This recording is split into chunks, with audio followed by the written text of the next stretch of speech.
This is Greg Corombos of Radio America reporting for WorldNet Daily. My guest at this time is Texas Congressman Ron Paul, a Republican representing the Lone Star State's 14th Congressional District.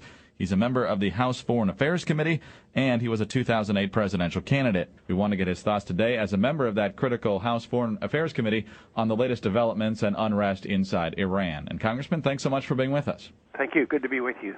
Information is difficult to get out of Iran at this point. Really, the social networks are the best avenue since the Iranian government has put a clamp especially on foreign media, limited reports, limited camera work, and so forth. What do you make of the Iranian government's response to these pro-democracy demonstrators? Well, you know, it's hard to figure it out. Like you say, it's hard to get the really good information and exactly know what's going on.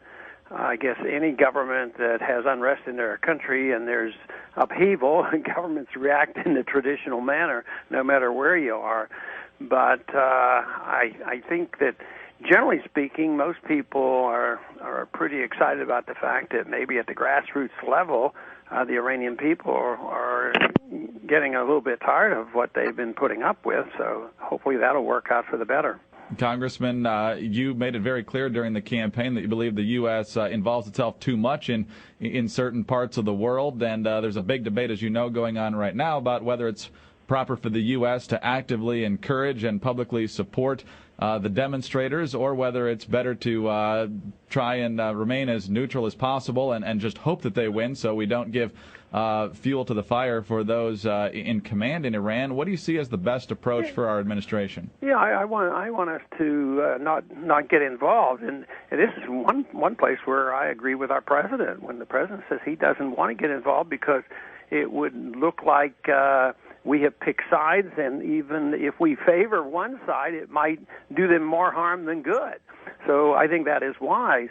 And but the bigger question is whether or not we really are involved. So, but for the time being, for what we know, I would support the president in taking a more hands-off position, even though he now has had to change his tone a little bit because of what Congress is doing. We had this little vote the other day where I was the only one that actually took this position of supporting the president, saying that we shouldn't get too aggressive in supporting one side or the other, because, quite frankly, I don't think anybody outside of Iran, even the people in Iran, know exactly, what's going on and what the motivations are, and whether Mousavi is actually, going to have the reforms that we want. So I think it's just very risky for us to get involved. Congressman, the parallel may not be exact, of course, but some would say that it's important for those yearning for freedom to have the vocal support of the United States. They point to the 1980s when the Iron Curtain started to crumble, President Reagan's strong verbal support for the Solidarity movement in Poland, for example, as well as other folks yearning for freedom in Eastern Europe, and they say that was a critical factor in actually making that a reality. Do you sense that we could play that same role today as those who voted in favor of the resolution last week suggested? No, I don't think that was as relevant as some people think, because when there was the revolt in Hungary and Czechoslovakia and we didn't respond, nothing much happened as far as the revolution goes, which means the people have to be ready. And when the people are ready, lip service isn't going to make the difference. So I just don't think that us saying anything right now is going to make a difference. I think us saying things right now in support of the revolutionaries, I believe that the president is right on this. This may well make things much worse. So this doesn't mean that people can't have an opinion and say tyranny should always be abolished and we always root for the underdogs and root for individual liberty. But sorting this all out and doing it in a political way and with our country at stake, I think that's risky business.